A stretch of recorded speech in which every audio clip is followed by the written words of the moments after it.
Welcome to A Well-Designed Business with your host, Luann Nigara.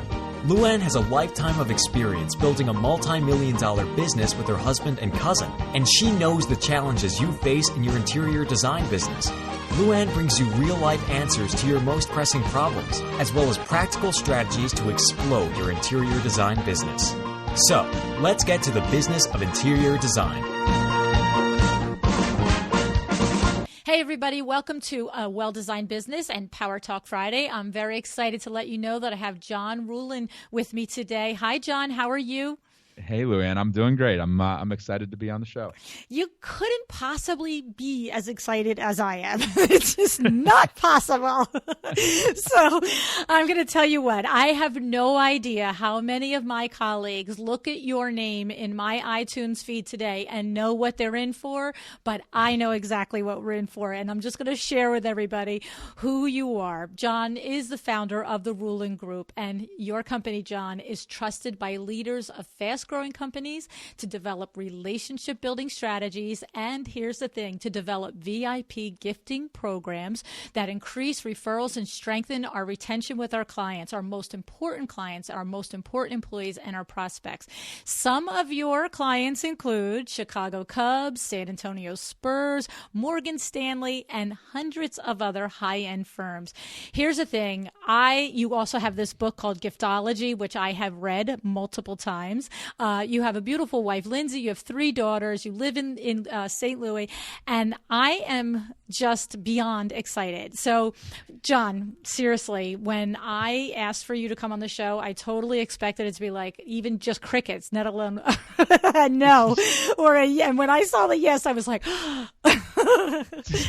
so honestly, I know this is like ridiculous, like I'm 12 years old or something, but you have to understand, John, first of all, what you don't know about me is that I am a sales junkie. When I have told my loyal listeners know this about me, literally from 10 years old, I have been reading books on sales. I started with Og Mandino's books, went to Napoleon Hill, to Dale Carnegie. You know, by the time I was in high school, I'm already following Tony Robbins and Wayne Dwyer. So, so coming across you and your programs and what you do is just, to me, the epitome of a perfect sale, because what I don't like is when sales gets a connotation of negativity and of like car salesman stuff. Yeah. What I love is that when sales is about building that relationship, and that's what you're all about with Giftology.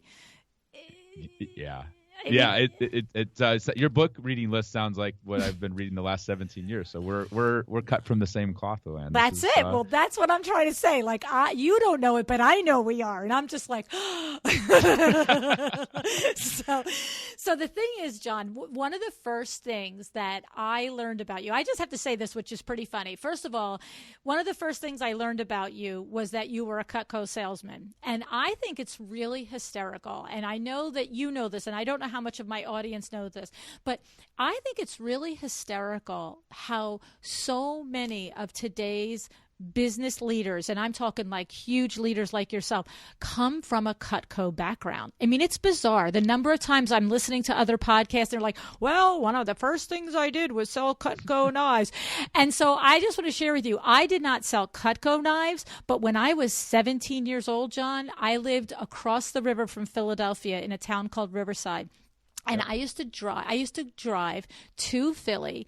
I would fill up the back of my car with knives, toasters, oh my goodness, pictures, anything that the distributing warehouse would put in my car, consign it out, and I would go driving around Philly, pulling into gas stations and just 17 years old I am, pulling into gas stations, flipping open my trunk and going, guys, come over here, take a look at what I got. Bring something home to your girlfriend and your wife tonight. Honest to God. That's hustling. That is true. I mean, that's like Gary Vee style. That is. This is what I'm saying. So I didn't have the Cutco, professional in-house presentation, but I cut my teeth selling the hard way. Selling some blades. You were a blade slinger, so we are cut from the same cloth. I know. Wow, at 17, that takes some gumption and some confidence, and it's like if you can do that, or if you can sell knives or sell meat door to door, you can sell books. Southwestern, Rory Vaden is a good mine, and all those guys sold books door to door. If you could go sell yourself at age 17 or 20, like there's not a whole lot of other things that are going to scare you. Well, this is the truth. Sure. And but see, you have to understand, like I said, 10 years old. From 10 years old, I have consumed these positive thinking gurus, these giants of the world. And so it was the exact combination of being raised to believe that I could do anything, plus reading all the different sales techniques. And I think actually the other good part of it, I was 17. I wasn't old enough to say, I can't do this. It was like, well, everybody says you could do it. Go do it. Yeah. No, that's incredible. I mean, Cutco's worked with, I think, 1.5 million college kids aged for their internship program over the last 70 years. And they have they're really a people development company that sells amazing knives too, but really they're the people development company is what makes it all tick from a sales perspective. But to go out with no basically you created your own manual with, there was no Tony training. Robbins Cutco has great training, great support network. We go to Tony Robbins together. We go to John Maxwell together. Like that's pretty incredible that you're. I would love to meet your parents or know who is your mentor that at 10 years old. I have a 6'4" and 20-month-old little girls, and my girls are. I'm teaching them how to solve problems and how to think, and but I love talking to other people that have been raised that way, because I certainly wasn't. That's not the type of my family's awesome, but they were not entrepreneurs, so they weren't giving me Og Mandino at 10 years old. That's the first book to start with. Start your 10-year-old whenever they get about that 5th, 6th grade level. You give them the first book, The Greatest Salesman in the World by Og Mandino. That's the first one, because it's parable form. So as a child, you can absorb it, you get involved in it. But the 10 scrolls in that book are the foundation of everything that you will do in this lifetime. It's just awesome. So, but anyways, I just wanted to share with you that little thing. And I will also say, because of what Cutco does as a company, as you said, developing young people and really developing their skill set and developing them from a business perspective and to set the stage for their future success. I have 4 grown kids right now. And of the 4 kids, I don't think one of them hasn't had a friend from school that didn't eventually go into Cutco. So, and I never tell them no. As soon as Mrs. Nigara, I have a little thing and I just want to come over. And I already know it's like, how they don't say it's Cutco. I'm like, and I look at my husband, I go, we're going to buy another knife next week.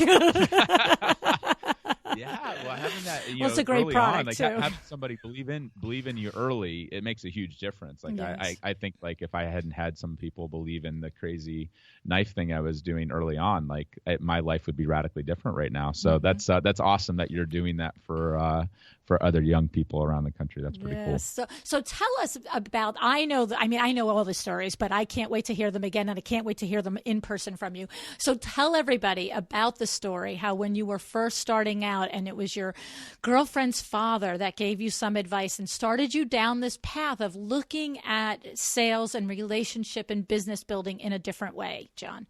Yeah. Well, like I said, I grew up on a farm, so I didn't grow up in like the country club or like the positive thinking necessarily capital of the world. I grew up in Ohio, and milking goats every morning. So I learned very early on what I really didn't want to do the rest of my life. Bale hay through the summers and like hot, humid, like hay mile, and we had a 1-acre garden and heated our house with wood. It was like, we worked really hard. So I learned work ethic young. But when I wanted to go to college and be a doctor and not necessarily, I wanted to use my brain, not necessarily just my hands to make money.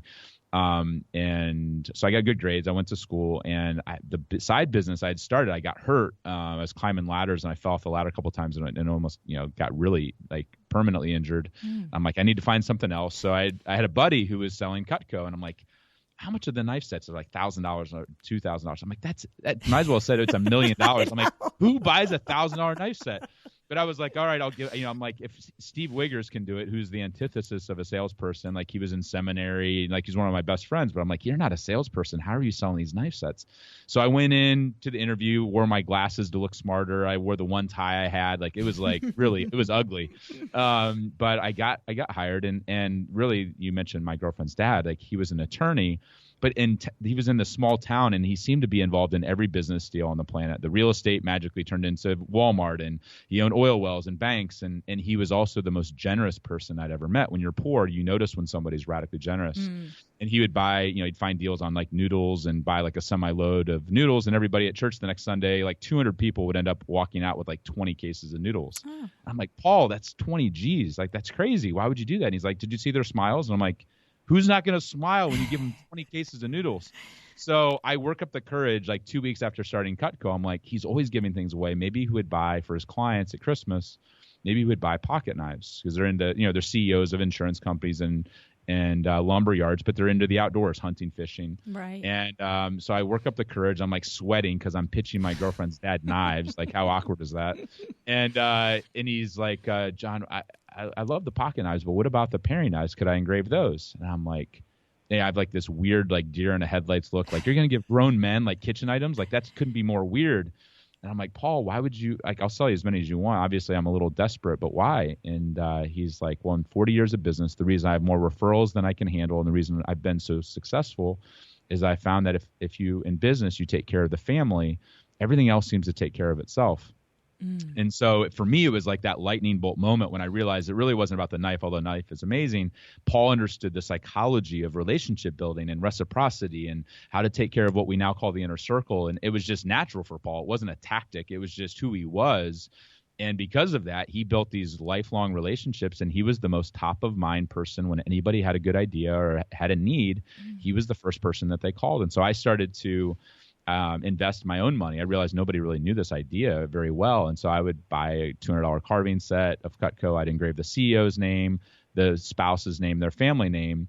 And I put a little handwritten note inside, and it said, carve out 5 minutes for me. I promise it'll be worth your time. And I'd send it off to like a $200 million company CEO. And 2 weeks later, I get a call back from the assistant. I get the meeting.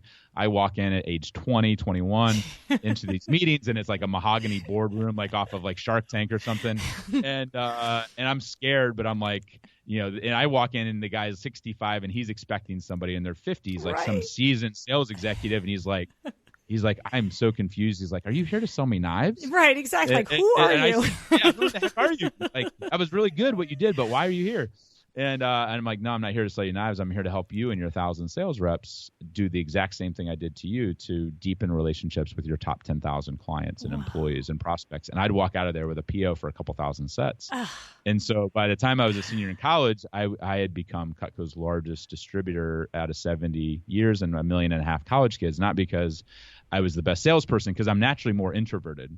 But I used gifting as a strategic tool. We call it gratitude as a competitive advantage now. And we started to land introductions to pro sports teams and some of the biggest companies on the planet, not because the knives, although they're great, it was really what the knives represented. And then we started to expand into other products and really realize, like, nobody, like, even though these are like old biblical truths, like, in Proverbs, it talks about like a gift ushers you into the presence of kings. Like, that's Proverbs 18:16. Like, these have been around for 5,000 years. It's not news, right? It's not new, but nobody was not teaching it. Nobody definitely is using this. And so we've really put our flag in the ground with Giftology, the book. It's our whole playbook of the last 17 years of how we started with Cutco, created this company around gratitude, and really have expanded it into working with some of, from small companies to the largest companies in the world on how to deepen those relationships and not just feel gratitude, which I feel like is very selfish. How do you show gratitude? Right. And it's been a wild 17-year ride, that's for sure.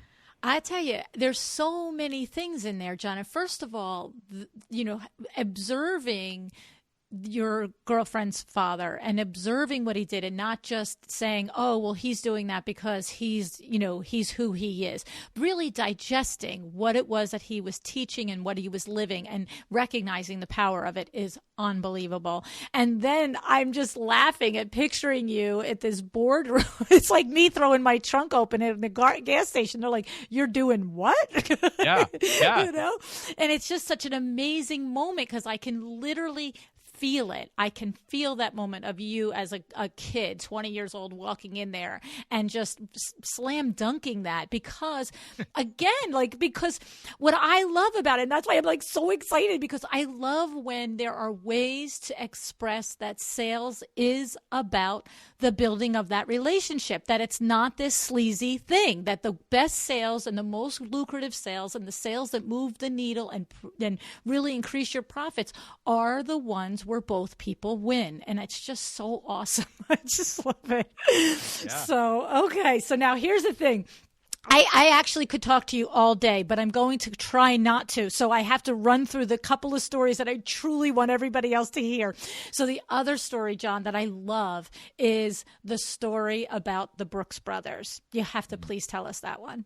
Yeah. It sounds really great and heroic now, 10 years later, but when it happened, it was like one of the scariest things that I'd ever done. So about 10 years ago, I just joined EO, which is an entrepreneurs organization. I've been a part of it for 10 years, and it's an incredible organization. I met somebody that owned 20 companies, controlling interest at 20 companies. And when somebody like that tells you should join an organization, I just put my Amex down and said, I don't care what it costs. If it's a bunch of guys like you, I'm in. That's and it. I didn't, and then I was like, what are the other things I need to do? And they're like, well, there's this university that's taking place in Vegas with 1,200 of the top people out of 12,000. I'm like, all right, I'm in on that. And so I didn't realize I was saying yes to about $10,000 worth of membership in this event. It was, not a cheap engagement, but so I am not even officially a member. I signed up for the Vegas. I go out to Vegas, and Steve Wynn's speaking to us privately, crazy stuff. Oh and I almost left the conference because I didn't know anybody. I'd literally joined the chapter, but didn't know any of my own chapter members. And I felt like I just qualified with $1 million business. I was like, but there's guys there that are running $500 million companies, and I felt way out of place, way out of my league. I'm like, I need to get out of here. This is I'm going to be found out. I'm a fraud compared to these guys. But I was like, I paid the money. I'm going to stay at least for some of the breakouts. And I went to go hear somebody speak, and I almost didn't go to the breakout because it was this guy ran a junk company. He was COO of the junk company, blah, blah, blah. I'm like, that's the most unsexy thing on the planet. But when I walked past the breakout, it was the doors were open. It was standing room only, and it was spilling out into the hallway. I'm like, what's going on in there? Yeah, I'm like, what's going on? Yeah. So I weasel my way into there. And this guy is we grew this company from 2 million to 120 million. 1-800 got junked. The top 2 companies in all of Canada to work for, blah, blah, blah. And he's like, we got it on Oprah. I'm like, you got a junk company on Oprah? Right? That's the most. I'm like, how? I'm like, everything that came out of his mouth, I'm like, he's spitting out gold. I'm like, I decided at that moment, I'm like, I don't want him just as a client. I want him to be a mentor, an advisor, an advocate, a partner. I'm like, but I know I can't afford him. So I'm like, I have to figure out a way to get this guy's attention. So just I'm a waiting small in little line. goal. You just want him as a mentor, advisor, a good buddy. Yeah. This guy who's grown 3 companies over 100 million. I'm sure he's going to say yes. So I'm waiting in line. I come to find out from other people that he's coming to Cleveland, which is where I was living at the time, to speak to our EO chapter. I'm like, this is amazing. I'm like, what's the date? Oh my gosh, that's the night before LeBron's in town. It's opening night for basketball. I'm like, I'm going to take him to a dinner and a ball game. He's going to be putty in my hands. And so I'm like, he's going to love this. And so I go up, I'm like, hey, Cameron, amazing stories, amazing things. I would love to spend some time with you. I hear you're coming to Cleveland. He's like, yeah. I said, well, hey, I got, Cavs seats. They're amazing seats. LeBron's in town. And I'm expecting him to be so excited to go to the game and dinner. And his response was, I don't have anything else going. I guess I'll go. And I'm so deflated. I'm like, I thought this was my dagger. But I'm like, in retrospect, everybody does golf, dinners, ball games, trade shows. It's the same playbook everybody follows. Right. So I'm like, this is not going to get me to be him to be an advocate or a mentor of mine. That's for sure. So I'm like, what else can I do? I'm like, hey, Cameron, what else are you going to do when you're in town? He said, well, I'm from Canada, and there's not very many Brooks Brothers stores. I'm going to go shopping there. And on the spot, I'm thinking, this is my angle. I said, I'm a Jose Bank guy. What's your shirt size? I want to send you a shirt. And he looks at me really bewildered, this dude have a man crush on me? That's a really weird, provocative question to ask another man. What's your shirt size? But he's from Canada, so he was nice. He said his size, and I'm like, hey, I can't wait to host you in Cleveland. And so I call my business partner, and he's like, I'm like, we have to do this idea. And he's like, that's the dumbest idea I've ever heard. And a very expensive one. Yeah, very expensive. He's like, dumb, no way. I'm like, yeah, you're right. So 3 months go by. Cameron's flying in. He starts texting me that morning. He's like, my flight's delayed. I'm not sure if I'm going to get in time. And you can kind of tell he's trying to weasel out of going to this dinner and a ball game. And I'm like, even if you miss the game, like, we'll just go to dinner. And he said, okay, sounds good. So I call my partner back. I'm like, we have to do this. And he said, do you believe in it enough that you're willing to, it'll come out of your personal draw if it doesn't work? Yeah. And I'm like, ugh, yes, I believe in it that much. Yes. And he's like, okay, I think it's a dumb idea, but I'll do it. But do it. So I leave my house. 5 hours before Cameron arrives, go to Brooks Brothers, and I say, here's the guy's sizes. I want one of everything in your new fall collection: jackets, pants, sweaters, belts, everything. And they think I'm joking. And I'm like, with a deadpan face, I'm like, no, I'm for real. Like, I wish I was joking, but I want everything. And so gather everything up, and they go to run the credit card. And I look down at the bill, and it's $7,000. I'm like, holy frick, like, this is nuts. So I put everything in the risky. Yeah, pretty risky. So then I go to the Ritz, and I'm like, hey, you got one of the top business executives on the planet coming into town. Do you want to do something special and blow their mind and really make them remember Cleveland? And they're like, yeah, what are you thinking? I said, I want to merchandise his hotel room to look like a Brooks Brothers store. Sweaters here, jackets there. And that's what we did. It looked like a Brooks Brothers store in his hotel room. And so I'm downstairs in the lobby bar with my business partner chiming in my ear like, he's going to think you're a stalker. This is the dumbest idea ever. Like, I can't believe you did this. And Cameron comes in from flying, and you could tell, like, he didn't want to go to the dinner and the ball game, like one of those travel days from and I said, Cameron, go take a shower, come back down whenever you're ready. It's like no rush. And he comes back down about 25 minutes later, and he is frickin' glowing. I mean, he's like, I've had people in Dubai and crazy places. I thought they remembered my name, or I had a bottle of water waiting for me after I go for a run. He said, I've texted pictures to authors. I'm changing my quotes of the best. He's like, the way you treated me is unbelievable. He's like, he said, whatever you want to talk about for as long as you want to talk about it, I'm all ears. And you fast forward the last 10 years, like, he's literally opened up doors with every client that he's had. President of Starbucks, CEO of Sprint. It doesn't matter who it is. He mentions me from stages. Our speaking fee, the reason it's now $20,000 and the book is doing as well as it has, is guys like him have literally said, this is one of the best books on the planet. You need to go read it. And he's become advocate, mentor, friend. I've been invited to weddings and 50th birthday parties, and I mean, literally one of those relationships that changed my life forever. It's so amazing. And the thing about it is, it's recognizing the opportunity, the same as you did with that first conversation with your girlfriend's dad. And it's recognizing the opportunity and then having the guts to go through it and to not just say, wouldn't that be really awesome? But instead, let me buy him a $35 glass of scotch. It's like, you know what I'm saying? It's like, that would be crazy to do, but I think I'll just buy him a great scotch, so it's like so amazing that you did it. And I love it. And when I first heard that story, I was just like, whoa. And again, I can picture exactly the moment, the guy walking into the hotel room and thinking, what the heck is going on here? And I also have to say, John, that I love the way that you got the involvement of the hotel. And it was a simple thing. And to me, what I heard in it was, would you also like to be part of making an amazing impression on a very influential person? You see, as opposed to, I need you to help me. Can I give you $50 to help me? Trying to get coercing people to do it. Again, it's like the actual, to me, the essence of a perfect sale. I'm going to bring something to this. You're going to get something from it. We're both going to walk away. If this works, when this works, like, pay dirt, Yeah. So I think it's awesome. I'm surprised that with all the places that we've told the story, that the Ritz hasn't reached out to collaborate on more of these kind of experiences. Like because I feel like the Ritz and brand like that, it's the essence of who they are. It's like they coined the term the surprise and delight. But they were, it's part of their DNA. So it didn't take much selling of like, hey, I want to put you in a great spotlight and put Cleveland in a great spotlight, because it was already a part of what their philosophy. Yeah, they don't say no. They say, yeah. They're that's what they do. That's what they do. So it worked. Yeah, it worked beautifully. Yeah. Another thing that I learned about you, I thought was interesting, and maybe it might have been in the book. There's so many different ways that I know things about you, so I don't know where I know them from. I'm that stalker girl out here too. I get it. I'm that guy. I get it totally.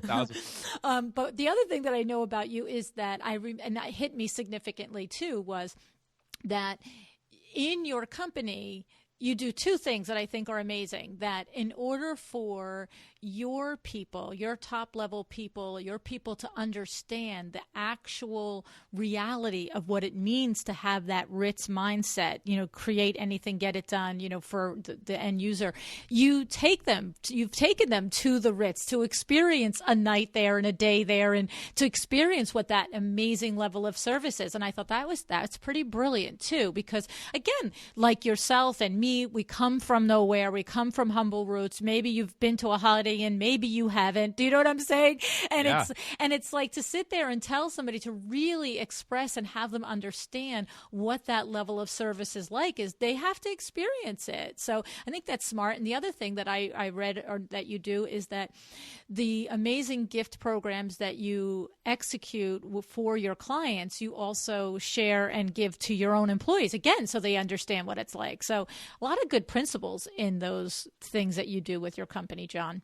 Yeah, well, the best companies on the planet, the Southwest Airlines, the Chick-fil-A's, the Whole Foods, like you have to love on your internal customer is one of the most important. And so, we can't expect them to love on other people and not get bitter or jaded or jealous. It's like, really only our outside customers get treated like that. Like, right. No, like it starts internal and then overflows into, right. and it's what's interesting is you start to see like people taking ownership. My employees take ownership, and there's things that are happening to our clients or even internally for each other that I'm getting thanked, and I'm like, I didn't have anything to do with that because it's them taking ownership because they've experienced, the gifts, they've experienced the Ritz kind of things, and people are like, how do you afford to do that? I'm like, how do you afford not to? You want to compete against all these other world-class companies and you're going to treat your employees like dog crap and then you expect them to like run through walls for you? Right. Like, you expect them to happily go make miracles happen for other people and they're just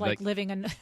No, it's not how human beings are wired. Like we're wired to pour into people, and then that overflows into the other relationships. And not that we're perfect at it. I'm not saying like every employee that we have loves every element of every aspect of their day, but in general, it is work, by the way. It is work. Yeah, but in general, like we try to model that best practice consistently with our own people, and so they're able to go help our clients love on their clients and employees really, really well. And frankly, it helps take the pressure off of me being the only one that is the expert. Like some of our best ideas come from our own employees or our clients, because they're like, hey, this is how I felt when I got this. What about doing it this way? And I'm like, yeah, love it. Let's do that. So it doesn't have to come from me. That's for sure. That's nice. So now, just so we're clear, I don't really know that I explain. I like when I come to the conversation and I know so much already, I'm like, oh, wait a minute. Did you really make this clear to everybody listening? So what your company does, just so that everybody understands, is you execute these gift giving programs. You help companies identify like their top 20% clients or target clients or employees or all of the above, not just any one of them. And then you as a company, your team, you come up with an action plan, and you first start by evaluating the current and also the lifetime potential of each of these different people that you identify, their value to the company. So which I like, because you turn around and you help us out here say, look, if this is your top 20% clients, what are they worth to you money-wise over the lifetime of them being your client? So then it makes us really go, that's a pretty valuable thing. And we then understand why we might want to cultivate that actively as opposed to passively, right? And then what you do is your team determines the budget and the impact and the timing and what sort of giftology, what sort of gift program you're going to execute for the company that hires you. And then, of course, your team does it. Your team then, we as the business owner sit down, understand what you advise, agree to whatever you come up with, tweak to whatever you come up with. But then you guys go ahead and do it. And we don't have to then say, okay, and now I'm putting this in a box to these 10 clients or 30 clients or 200 clients, depending on the size of our company. So that's the premise of what you do, and I love it. So, but my question is that most of my listeners today, John, are not multi-million, let alone billion-dollar companies like the ones that you work for. But I know that it's just as important, just as it was when you were young and starting out, to make a genuine effort to acknowledge what a client has done for us and giving us the opportunity to work with them, and the value in doing some of these things to attract more of the type of clients that we'd like to have in our firm. But what if we're a small business owner, John? What if, we're going to do 200,000 in revenues this year, or whatever it might be? What are some of the ways that you suggest that smaller companies get started and try and think out of the box and think past the bouquet of flowers that they might send to an interior design client? Yeah. Well, what's interesting is I've been a member of EO for 10 years now, and some of our best clients aren't necessarily the Morgan Stanleys and the Cubs of the world. We have clients that are doing 2 million to 50 million in revenue. So small, what you consider a smaller business, but and we do kind of act as the concierge for the company, and we handwrite the notes and package them and pick the gift and basically take it off the business owner or the VP of sales plate, whether it's internal gifting or external. But if somebody wants to do this on their own, like if you read the book, you see we don't hold anything back. Like we give our secret sauce, like we lay out our entire game plan. But oftentimes it's the details around the gift that make something really land or feel personal. And I think that in 2017, it's so easy just to click a button and have Amazon send something. But when something feels automated, it doesn't feel personal. Like at a core level, a gift, a true gift, is all about the recipient, and it's all about making the relationship. It's supposed to represent the value of the relationship. That's why we don't really call them gifts anymore. We call them artifacts. Like like a king in biblical times would give another king some crazy crown or chalice or 1,000 head of cattle because it was based upon the value of the relationship. They wanted to deepen the value and the strength of it. And I think in 2017, we think a gift is the same thing as a promotional item, and they're very different. A promotional item or swag or a corporate gift has a logo on it. It has company colors. It's all about the giver, not about the receiver, which makes it not a gift. And so I think one of the biggest things that we do, we will not send out a gift unless it has a handwritten note that comes with it. And the reason is it's like when something just shows up automatically and it has like that paper strip that has something typed out, it makes you feel like, oh, this was automated. This was automatic. There was no effort put into it. Whereas if something comes and it's beautifully packaged, and it's like your wedding, like when somebody gives you something, you're like, wow, they really know me. They thought about this. They personalized the gift with my name and my spouse's name and my family name. And then the handwritten note doesn't just say like, hey, have a great day, best wishes, John. It's like, you pour your heart into, thoughtfulness into the note. Now all of a sudden, like all the things around the item are at least half of the impact. And so I'd say a couple key things. Like I used to make fun of mugs because I'd be like, everybody in the planet already has 1,000 mugs in their house, and it's the cheesiest gift and it has your logo on it. And I would just berate these mugs. I'm like, oh, your mug has candy in it. Who gives a crap? Like nobody cares. That's very special, better than the last mug, right? Yeah, like your mug's a little bit bigger. Like people can only drink out of one mug at a time, and why are they going to drink out of your mug? Because it has your logo on it? I don't think so. Right. And so somebody reached out to me and said, hey, I want to do a gift for you and your wife. I don't know you, but I've read every book, podcast, blog, and I'm a gift maker. I want to make a gift for you and your wife. And I'm like, this is kind of creepy. It's kind of like me, like just kind of stalking somebody. And so they said, just answer these 5 questions for your wife. And I'm like, I almost didn't answer. It took me 5 different times of putting my phone down. Finally, I answered. And a week later, he said, the gift's ready. I would like to hand deliver it to you. And I'm thinking, oh, geez, like he wants to meet me. Like this is definitely me. This is what I do. Well, yeah, so I was going to say, John, not for nothing.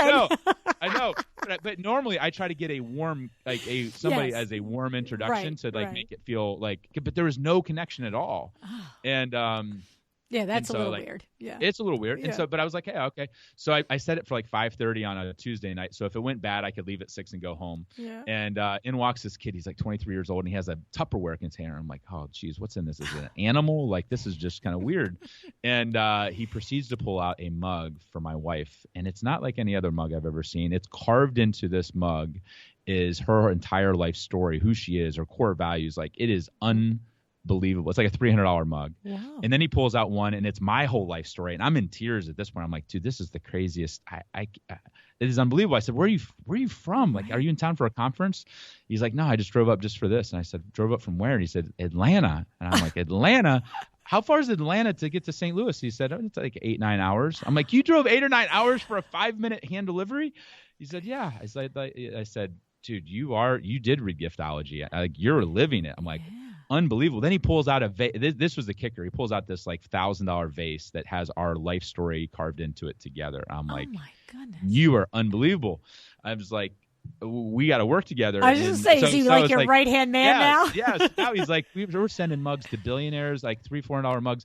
They are they take 3 days to make. Like we just gave one to one of the executives at Northwestern Mutual, a $25 billion company, and she cried right on the spot at their annual meeting. It was like the most, it never gets old. And so now, like, you take something that, everybody does drink coffee or tea, or for the most part, like this mug has become like one of our go-to artifacts, not because it's the most expensive thing, because you could spend more on a bottle of wine than what the mug costs, but it's like they will have this and think of you and think of themselves, and the relationship has no place to go but deeper as a direct result of something like that. So it's a very utilitarian thing, a mug. Like, who cares about a mug? But if you do all the details and you put in the energy and effort, and that's what we really do for the client, is help them, gather that information and execute on it, and not just have the warm, fuzzy feelings of, I should be sending out gifts, and then nobody ever gets around to it. Right. But you could take something simple like a mug and make it like I say, what's one of the 3 or 4 things if your house was on fire, would you grab and take out with you? And it's usually pictures or something that's really deep and meaningful at a core level about representing who you are, maybe your father or mother is, and your grandparents, like a watch that they gave you. It's like those key simple things. They're not necessarily the most valuable things. Those can be replaced. It's the things that are handmade or that are like that really encapsulate. And so we look for, whether it's personalizing the knives or personalizing the mug, we just take it to like 1,000% higher than they've ever seen before. And because of that, anybody could go do what we do. It just, most people have good intentions and never do it. It's the truth. It's the combination of that. It's the combination of even the good intention to send the bouquet of flowers that you don't do, that isn't have the personalization, but is a beautiful and a thoughtful, appreciative thing to do. But even doing that, it's like, I never did it. Okay, now it's a week later. Now it's 2 weeks later. Oh, well, the hell with it. Moving on, right? So, yeah, it's tough. And so the thing is that I would love to get a little clarity on is, if we are, I'm going to make an assumption, and I want you to correct me on it, that if we're if an interior designer is listening and she or he has sitting there, maybe they're in business 3 to 5 years, okay, and they're looking at their client roster, and maybe there's a total of 20 clients in the last 5 years, because a lot of designers have projects that go on for several months, so therefore you might only have 3 or 4 clients a year depending on how busy you are. Others obviously could be much busier. But the thing is, even if a designer with a smaller budget were to look back over, say, 5 years and identify 5 truly ideal clients from a standpoint of they had a good relationship with them and a positive experience, the client left with a positive experience, that client has the potential for some sort of referral network, whatever the value is, like you can identify that it's a valuable client to engage with again. Do you recommend that even if it's just pick 3 people and really do an exercise like this and try and figure out something of deep meaning, and that is something that will start to move you to like what you call more referrals and client retention? It doesn't have to be like the Cubs doing it to 50 or 60 or 80 of their best clients. It could be us out here picking 3 or 4 each year, right? Yep. Yes, absolutely. It's doing 10 times more with 10 times less. Right. And so instead of trying to do it for every person that you ever meet, it's picking your top 20% or your top 10% or your top, and our thing is whatever your total revenue is in profit, whatever your real profit is, you should be reinvesting a minimum of 5% of your net profit back into your relationships. And it's taking 5% and diving that into your top 20%. Now, there's some people that are like, all of my clients are, they're $50,000 in profit, or they're $100,000 in profit, or they're $1 million in profit. That's different. You may do it for everybody. But in general, most smaller companies, it's taking, a $500,000 company or $1 million company and it's saying, hey, our profit last year was, $200,000. We're going to reinvest $10,000 back into these 20 people and blow their mind. And it's better to take and blow one person's mind than to take 50 people and have them feel like, mediocre, vanilla, average. Like, the Cameron Harold story is a perfect example of going all in with one person. Now, you don't have to spend $7,000. Like the ironic part of that story is that he ended up coming back to me and saying, John, the experience of what you created for me and the way you made me feel and personalized this experience was the gift. I can't let you buy the clothes as well. He's like, either one of two things. I'm going to write a check for the amount that I think the clothes cost plus add 50%, or you're going to tell me how much they cost and I'm going to write a check for that.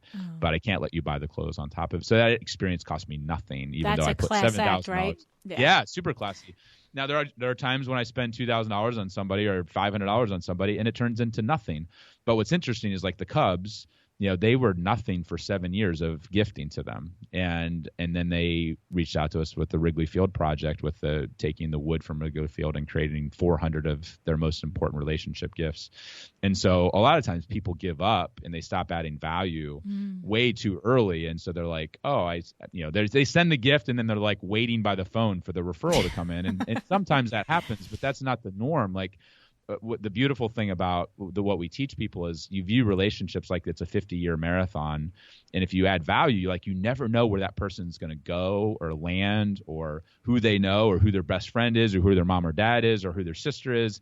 But if you don't keep score and you just continue to love on people and add value strategically, like it's not kumbaya, like, oh, we'll just spend a bunch of money and hope. You still do it strategically. But I think a lot of times people are afraid to be, taken advantage of. And so they hold back and they don't take those 5 relationships and they don't go all in. And they're like, why am I not getting referrals? Why is my business not growing faster than 2% a year? It's like, well, like people kind of take for granted what your craft is because they expect you to be really good at interior design. But it's usually people are moved by the 1 or 2% extra things that they're not expecting that causes them to brag about you to their inner circle. It's the cherry on top to sundae. And that's really what we try to teach people is you got to find ways that you can blow their mind outside of just your own craft. Because if you're really good at what you do, the expectations are already radically high on that side. And we try to find other areas where the gifting, they're probably not very high. And that's when you blow their mind there. They're like, it's amazing how people will brag about that. And you're like, but I spent 6 months creating the most beautiful house on the planet and you're bragging about the gift. Like It doesn't seem fair. Right.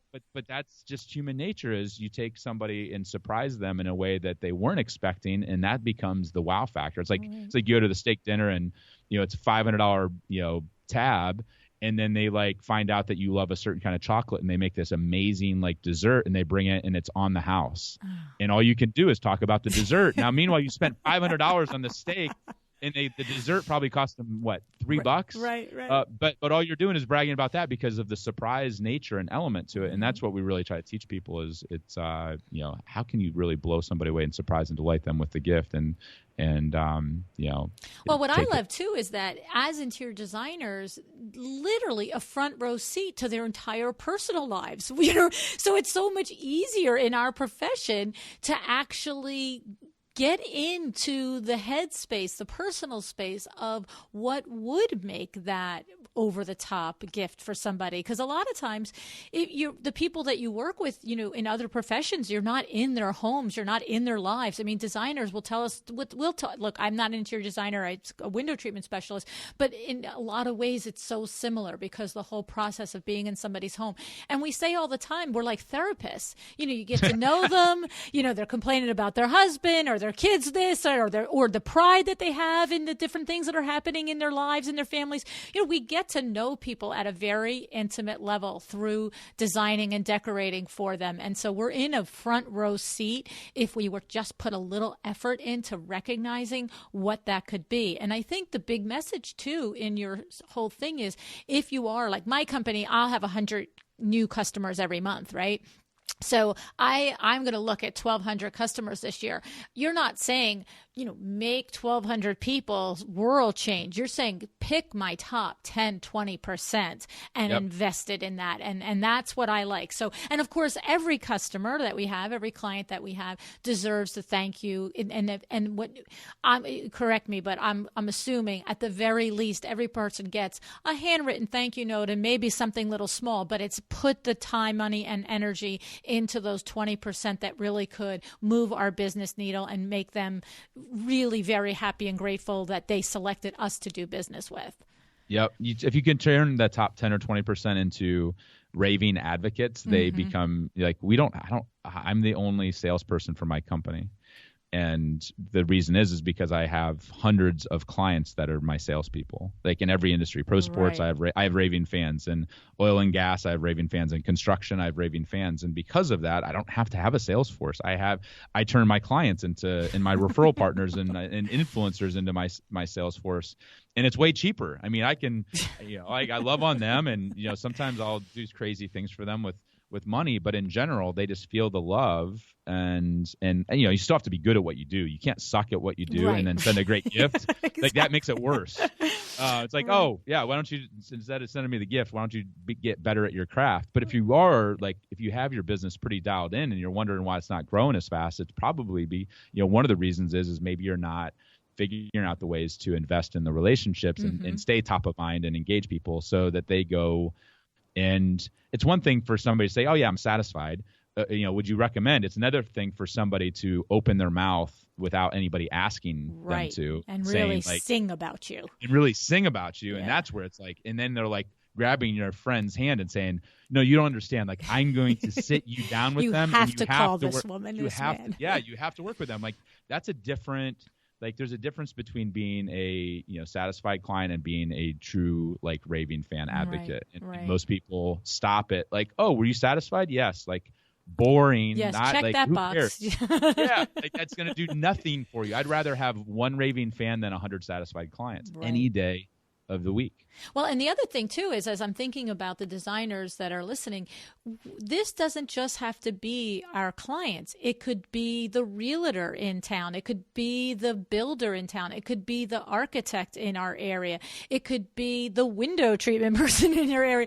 Like there are all different corollary fields to our industry that we have opportunities to get professional referrals from. And if you find that you've been given a professional referral, of course, at the very least, a phone call, a thank you, a hand note. But if you, like you said, if you got a professional referral from an architect in your area and you could figure out what I love about, what we didn't really go down the road a lot, but what I want to just bring to highlight is, what I love is the lesson that you learned again from that initial attorney was he does something kind for the family. So if there is a builder in town that has referred you, or you worked on a project with him and you found him to be particularly supportive, because that's very common for us to find builders that are not supportive of us as designers in the process. It's horrible but true. And so when you find one that is, instead of giving him a steak dinner, like your friend suggested, find out something that's important. Does he have a wife? Does he have children? And because when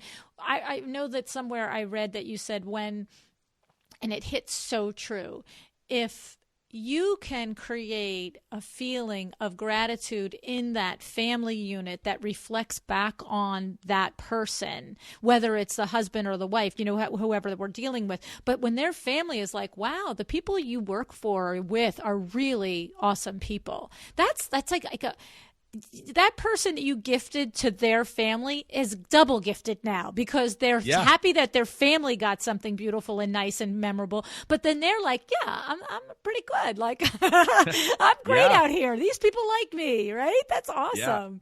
Yeah, it shows a respect and an intimacy. Yeah, I mean, we'll invest over $300,000 in gifts this year to our clients and prospects, and 80% of that budget is spent on the inner circle. It's spent on the spouse, the assistant, and the kids. Because and $1 is a good one too, right? Yeah, massive. And I mean, And I think a lot of times people wait for people to be nice. And I'm of the belief that if I'm engaging with a builder or whoever, like I'm going to make sure that they feel differently about me than anybody else that they've ever interacted with. And I don't wait for referrals to happen. In fact, I don't give gifts when I get a referral. I give a gift before the referral happens, and I inspire the referrals to happen. Nice. And so those centers of influence are massive. But if you're going to take care of the executive who's also being catered to by every other person and supplier in that industry, you're competing dollar for dollar with other people that may have a bigger budget or might know them better. But if I send something to somebody for their spouse and their assistant and their kids and make them look like a hero to the people that they love and respect the most, I win, because that inner circle becomes the sales advocate to the executive. The executive feels the glow, and they're like, this is amazing. I look like the hero to the people I love. And then that person who is the inner circle never gets appreciated. They're like, who is this? Like, I literally have people that will say, John, my wife has never met you, but if I said I'm leaving tomorrow to go to Vegas and I said it's with John Rhulin, my wife wouldn't even hesitate. She'd push me out the door. If it was anybody else, she'd be pissed. But because it's you, I'm like, seriously? Carte blanche. Yeah, like wherever you want to go, whatever you want to do, like she would not even bat an eye because it's you, and she's never even met you. She wants to, but she and that's the power, and you have to be careful how you do it. It can't be done in a manipulative fashion. It has to be done, no strings attached. I'm going to honor and respect the people that are around them. And I know when I travel, I travel a lot. I speak a lot. I get to stay at the Ritz and the Four Seasons and blah, blah, blah, and fly private and all this other crazy stuff. And it's amazing when somebody sends something and takes care of my wife. It's like the mug thing. Like the guy reached out and did something for my wife and made me look like the hero to my wife and my kids and my team. Like that dollar invested there is like spending $1,000 on me. I know. And it's the exact same way when you're taking care of your most important relationships. Take care of the inner circle. Don't focus just on who you perceive to be the decision maker, or else you're going to lose out to somebody with a bigger budget. Yeah, it's such a remarkable concept. It really is, and I just love it. I think it's so inspiring, and it's like you said, it's you didn't invent it, but you figured out a way to just make it clear and actionable, and of course you create a whole company around it. And I want to say to everybody listening too that, I did check this with John. Of course, his company services these titans of business and these huge companies with, like you said, 5 million and billions of gross revenues. But the entry level to work with John is an investment of $12,000 to $15,000 a year. So there's criteria. You identify, your top 20 clients. You commit to spending $1,000 a month on each of these together as a group to this 20 clients, and they will come up with a plan for you and help you execute this. And I know that a lot of people just went, "You're out of your mind, Luann, $12,000 for this." Okay. But, and of course, the last thing, we're all about growing a healthy, profitable business here. So we're not going into debt to do this. That's for sure. But I think it's just like anything else. Sometimes we talk about the value of working with a mastermind or working with a business coach and understanding that could be our $12,000 or $15,000 or $20,000 a year price tag. And it might not be something you can do the first year, but it's something that if you know about it and you think about that this is out there and that John's company is out there and it does this for you, it could be something that you just keep striving towards, and you say, I'm going to have the budget. In the meantime, his advice to reinvest 5% of your net profits each year into your existing top clients on your own at whatever level you can do, I believe is a good thing to contemplate and to really consider executing on whatever level you could. Even if this year you could only make one fabulous impression with a really thoughtful gift. And I think that once you do it, you'll realize, that is awesome. Because look, we all love to do, it's as fun for us as it is for the other person. Let's be real, right? When you hit a slam dunk like that, it's like, that was great.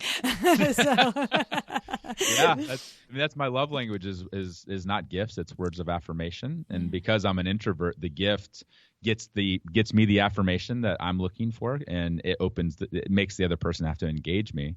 And so I'm sure there's some listeners that are like, I'm not a creative gift giver. I'm like, yes, you are. You just haven't thought about it and engaged, your gratitude muscle like I have over 17 years. Like anybody can do what we do, because I wasn't like born with this like crazy ability to gift, because I grew up on a farm. But it is crazy when you go all in for somebody, even one person, and get that affirmation. It's like, oh my gosh, like you'd think I gave them a new car. Like I can't even believe, can't believe this response.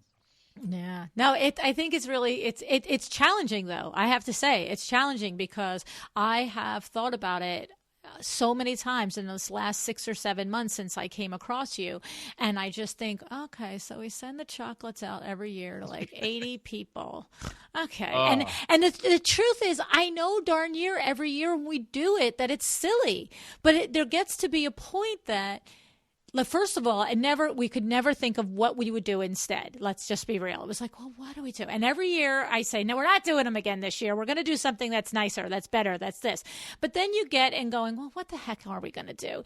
And then I've also always put the criteria of, not the top 20%, but as many as we could. And so then we've almost like watered down the effect, is what you're describing is, I'm spending, $2,000 on, however many people, as opposed to spending the same $2,000 on with the most influential. And then of course, John, do you agree that if you were to reverse your strategy like that, like a company like mine, okay, that already has a gift budget, more or less, that we call it at the end of the year, and we're already going to make a certain amount of investment. Yep. Would this be logical that I might reverse it and concentrate on a better quality gifts for 10 of those people instead of 60 or 80 of those people or 20 of those people, but the others actually just a handwritten thank you for the year? Okay, so we just don't ditch the other people, right? No, handwritten note is powerful. Right, handwritten note is probably better than that $20 worth of chocolate, right? Yes, 1,000%. A handwritten note, even to people that if they aren't able, we would deal in some pretty regulated industries, and everybody always freaks out over gifting. And I'm like, well, we get 1% to 2% of our gifts sent back, even with gifting the Fortune 500. So it's not, everybody says there's these rules and regulations and we try to follow them. But in general, if you do the gifting the right way, you don't have to worry about that. Okay. But yeah, absolutely. Go all in with a smaller number of people, a smaller number of targets or relationships. And the other thing is, out of that 300,000 that we'll send in gifts this year, not one dime. I'm a gifting company. This is committing like Harry Carey. We don't send one gift of our own between Thanksgiving and Christmas. Right, you do it because at a different time of year. It's the noisiest time of the year. So the handwritten note or the gift itself, we call it planned randomness. Like our top relationships we'll send gifts to once a quarter, but it's never the same time ever repeated. So if one year it's at Valentine's Day, the next year it's at St. Patrick's Day in that first quarter. So most people give gifts out of obligation, and that takes away the surprise and the delight and the specialness of it. It's like, oh, they had to send me a gift because they did business with me or because of the referral or because it's Christmas. Like nobody feels special. But if you get a gift just because in the middle of July or in the middle of October, you're like, what? I didn't do anything to deserve this. They're like, yeah, we just love the relationship. You're like, seriously? Like you just sent me this, whatever. Like they're blown away. And so even sending the worst gifts on the planet, but sending them at different times, the timing does matter. And we talk about that a lot in the book. Is those little details can take a gift from being average to being world class just based upon the timing. So I love it. I think it's awesome. Honest to God, I could talk to you all day, but I'm very aware of your time. And I just appreciate so much that you came onto the program, John, and really shared your time with us and your thoughts with us and your energy with us. And it's just been really an amazing gift for me. And I value it so much. Thank you. Yeah, well, thanks for having me. I'm feeding off of your energy. I have another interview right after this one, and with one of my mentors and friends, Michael Poore, who's one of the top speakers on the planet. And I follow him too and love his stuff too. Oh, he's incredible. I mean, he's literally like one of the best speakers in the world. I have all his books too. You're teeing up my energy perfectly for my time with Michael. Oh, that's awesome. Well, he doesn't know me, but I know him. You say hello from this little podcaster over here. I absolutely let let them know that Luann says hello. That's it. Sure. So everybody out there, the book is called Giftology, and the company is the Ruhlin Group at RhulinGroup.com. And I really can't recommend it highly enough to just, grab this book and go through it and just sit with it and digest it and think about one or two creative ways that you could put some of these things that John talks about to work in your business to help you grow and deepen the relationships that you have with your best customers, your best clients, the ones who you have the most potential and the most opportunity to really move, your business into another level. So just hey, grab it. Yes. If they don't want to buy the book yet, I did create something for your audience if it's helpful. It's kind of like I call it bumper bowling for gifting. I have 3 daughters. When we go bowling, obviously you have to have the bumper so they don't go in the gutter. But if they want to know just for their own use, like what are the 10 worst gifts to avoid giving, so that when they're talking to their team or they're brainstorming ideas, like this is kind of the filter to say, does it meet these requirements? And it's the top 10 worst gifts to avoid giving. It's a free PDF.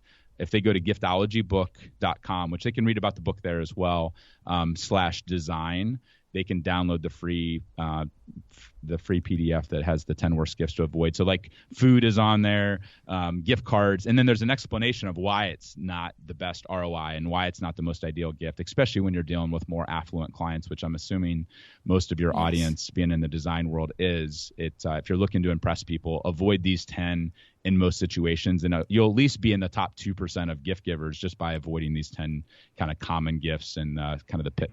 That's awesome. So giftologybook.com/design. That's awesome. Hopefully that's helpful for your tribe. Oh, thank you so much. That's a great surprise, and I appreciate that so much, John. Thank you so much. Thanks for having me, Luann.